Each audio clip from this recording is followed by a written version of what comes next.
তেলুগু একটা নাম, এর বাইরে আর কিছু নেই। এর বাইরে কারোর সঙ্গে কোনোভাবে কোনো কিছু করে না। এটা একটা সম্পূর্ণ একটা নতুন চরিত্র, আর ব্যাপারটাকে একটা স্টোরি, যেখানে অনেক রকম এলিমেন্ট আপনারা দেখতে পাবেন। যেরকম বললাম, এখানে একটা কমিক টাইমিংয়ের ব্যাপার থাকে, একটা হিউমারাস একটা এলিমেন্ট আছে, এখানে অ্যাকশন আছে, এখানে সব রকম আছে। তো আমি একটাই বলবো, এখন দর্শকরা আমার বাংলা ছবি দেখছি, আপনারাও আশাবাদী আমাদের ছবিও দেখবে।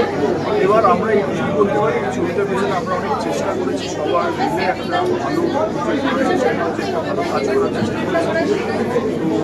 তো দর্শকরা যদি আসে, আশা করি তারা হতাশ হবেন না, তাদেরও এই মৃত্যুর পেছনে যে বা যারা দায়ী তাদের সবাইকে আমি কাজ করে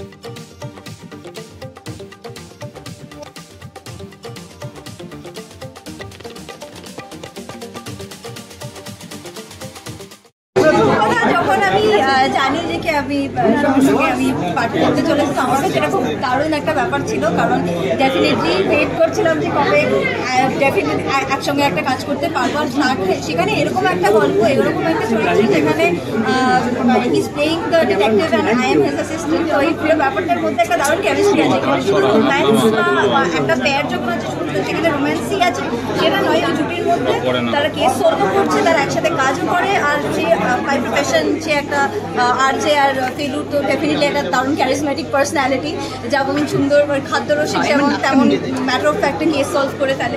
সো ওটার জন্য ফেলুকে অ্যাডমায়ারও করে। তো এই সব মিলিয়ে আমার চরিত্রটা নিজের খুব মজা লেগেছে, তো আমি করতে পেরে খুব খুশি। চ্যালেঞ্জিং ছিল, কারণ যে দুটো নাম না, এই দুটো নাম এবং তার বহনটা চাপে কতটা ক্যারি করতে পারবো, ইট ওয়াজ ইটসেলফ হিউজ চ্যালেঞ্জ। নিজেও খুব গোয়েন্দা প্রিয় একজন মানুষ, তো সুতরাং যেভাবে ছোটোবেলা থেকে দেখে বড় হয়েছে ফেলুদাকে স্পেশালি, তো সুতরাং সেই মতন তো করে না, যদি নিজে একটা করতে পারি একটা ইচ্ছা ছিল, এবং সেই ইচ্ছাটা এখানে এসে কমপ্লিট হয়েছে। এবং সেখানে চেষ্টা করে গেছি যাতে যে ক্যারেক্টারটা যেভাবে দরকার ছিল সে মতো করার, এবং আদ্যপাত্য পুরো একটা বাঙালি ক্যারেক্টার, খাওয়া দাওয়া থেকে শুরু করে খেতে খুব ভালোবাসে, humorous, at the same time যখন কাজটা করে খুব সিরিয়াসলি কাজটা করে। যে তারা আবার বাংলা ছবি দিকে টান করেছেন, বাংলা ছবিকে এই মাত্রা তারা দিয়েছেন যেভাবে আমরা অভ্যস্ত ছিলাম, এবং আমরা তো দর্শকদের জন্য সবাই ছিলাম, কিন্তু দর্শকরা কোথাও হয়তো আমাদের দেশে তারা একটুখানি মুখটা ফিরিয়ে নিয়েছিলেন। কিন্তু গত যেগুলো ছবি রিলিজ করেছে সেই ছবি দিয়ে তারা বুঝিয়ে দিয়েছেন যে তারা সর্বদা আমাদের সঙ্গে রয়েছে। তো সুতরাং এটা আমাদের কাছে একটা প্রাপ্তি, এবং একটা সেম টাইম ইন্সপিরেশন এবং চ্যালেঞ্জও, যে আরও ভালোভাবে ছবি যাতে আমরা করতে পারি এবং দর্শকদেরকে এইভাবে আমাদের পাশে পাই। ন্যাশনাল প্ল্যাটফর্মে বাংলা সিনেমার অনেক কথা হচ্ছে, এরকম একটা সময় যে আমি বাংলা সিনেমায় কাজ করার সুযোগ পাচ্ছি।